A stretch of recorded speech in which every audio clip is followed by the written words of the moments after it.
At some point in our lives, almost every one of us will have her heart broken. My patient Kathy planned her wedding when she was in middle school. She would meet her future husband by age 27, get engaged a year later, and get married a year after that. But when Kathy turned 27, she didn't find a husband. She found a lump in her breast. She went through many months of harsh chemotherapy and painful surgeries, and then just as she was ready to jump back into the dating world, she found a lump in her other breast and had to do it all over again.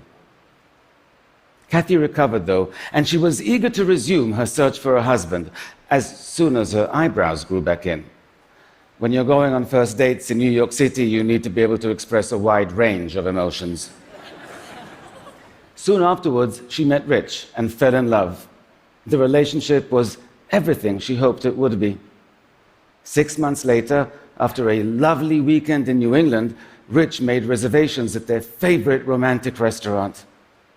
Kathy knew he was going to propose, and she could barely contain her excitement.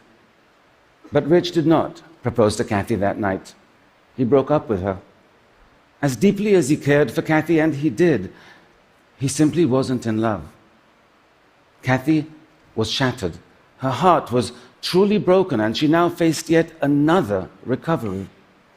But 5 months after the breakup, Kathy still couldn't stop thinking about Rich. Her heart was still very much broken. The question is, why? Why was this incredibly strong and determined woman unable to marshal the same emotional resources that got her through 4 years of cancer treatments? Why do so many of us flounder when we're trying to recover from heartbreak? Why do the same coping mechanisms that get us through all kinds of life challenges fail us so miserably when our heart gets broken? In over 20 years of private practice, I've seen people of every age and background face every manner of heartbreak. And what I've learned is this: when your heart is broken, the same instincts you ordinarily rely on will time and again lead you down the wrong path. You simply cannot trust what your mind is telling you. For example, we know from studies of heartbroken people that having a clear understanding of why the relationship ended is really important for our ability to move on. Yet, time and again, when we are offered a simple and honest explanation, like the one Rich offered Kathy, we reject it. Heartbreak creates such dramatic emotional pain, our mind tells us the cause must be equally dramatic. And that gut instinct is so powerful, it can make even the most reasonable and measured of us come up with mysteries and conspiracy theories where none exist. Kathy became convinced something must have happened during her romantic getaway with Rich that soured him on the relationship, and she became obsessed with figuring out what that was.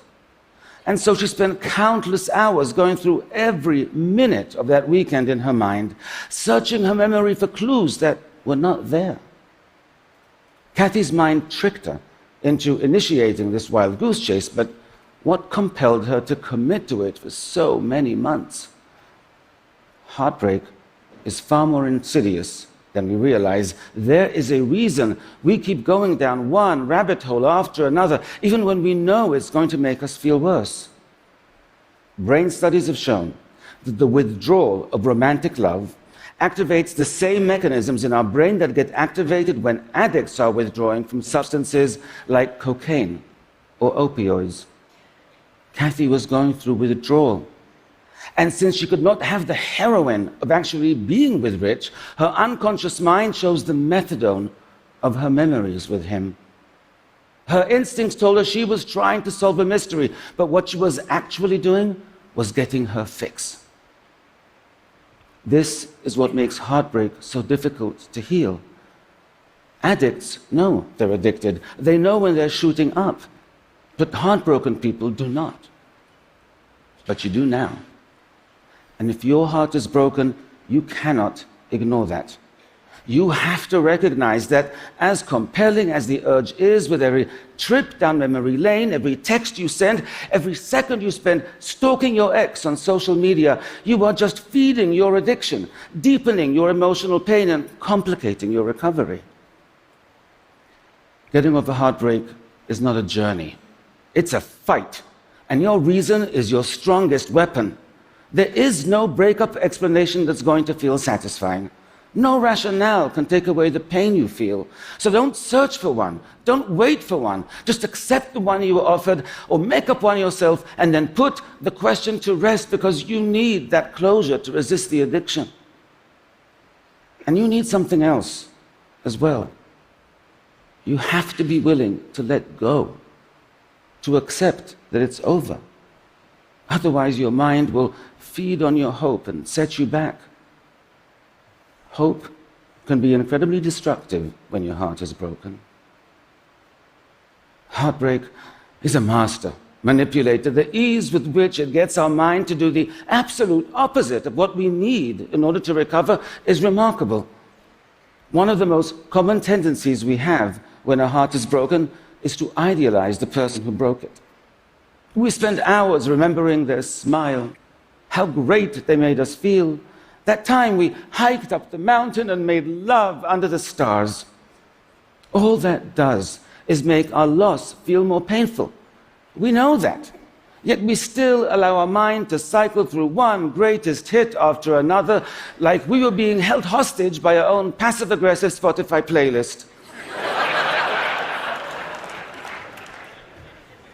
Heartbreak will make those thoughts pop into your mind, and so to avoid idealizing, you have to balance them out by remembering their frown, not just their smile, how bad they made you feel. The fact that after the lovemaking, you got lost coming down the mountain, argued like crazy, and didn't speak for 2 days. What I tell my patients is to compile an exhaustive list of all the ways the person was wrong for you, all the bad qualities, all the pet peeves, and then keep it on your phone. And once you have your list, you have to use it. When I hear even a hint of idealizing or the faintest whiff of nostalgia in a session, I go, phone please. Your mind will try to tell you they were perfect, but they were not. And neither was the relationship. And if you want to get over them, you have to remind yourself of that frequently. None of us is immune to heartbreak. My patient Miguel was a 56-year-old senior executive in a software company. 5 years after his wife died, he finally felt ready to start dating again.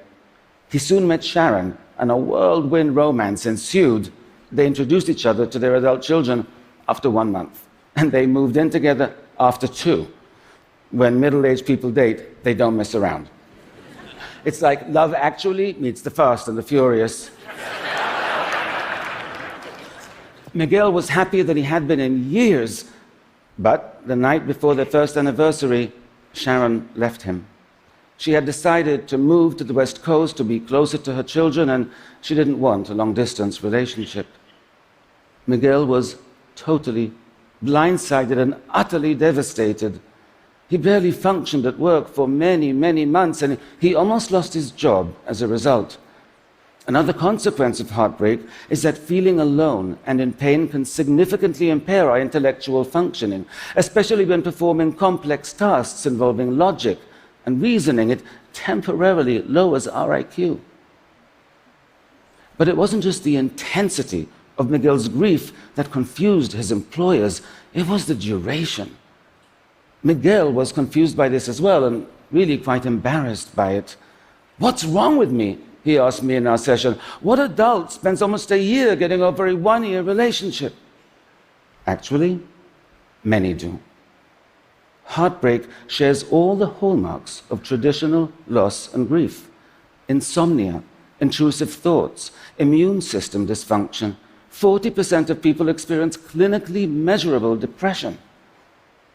Heartbreak is a complex psychological injury. It impacts us in a multitude of ways. For example, Sharon was both very social and very active. She had dinners at the house every week. She and Miguel went on camping trips with other couples. Although Miguel was not religious, he accompanied Sharon to church every Sunday, where he was welcomed into the congregation. Miguel didn't just lose his girlfriend. He lost his entire social life, the supportive community of Sharon's church. He lost his identity as a couple. Now, Miguel recognized the breakup had left this huge void in his life, but what he failed to recognize is that it left far more than just one. And that is crucial, not just because it explains why heartbreak can be so devastating, but because it tells us how to heal. To fix your broken heart, you have to identify these voids in your life and fill them. And I mean all of them. The voids in your identity. You have to reestablish who you are and what your life is about. The voids in your social life, the missing activities, even the empty spaces on the wall where pictures used to hang. But none of that will do any good unless you prevent the mistakes that can set you back, the unnecessary searches for explanations, idealizing your ex instead of focusing on how they were wrong for you, indulging thoughts and behaviors that still give them a starring role in this next chapter of your life when they shouldn't be an extra. Getting over heartbreak is hard, but if you refuse to be misled by your mind and you take steps to heal, you can significantly minimize your suffering. And it won't just be you who benefit from that. You'll be more present with your friends, more engaged with your family. Not to mention the billions of dollars of compromised productivity in the workplace that could be avoided. So if you know someone who's heartbroken, have compassion, because social support has been found to be important for their recovery. And have patience, because it's going to take them longer to move on than you think it should. And if you're hurting, know this: it's difficult. It is a battle within your own mind, and you have to be diligent to win. But you do have weapons. You can fight, and you will heal. Thank you.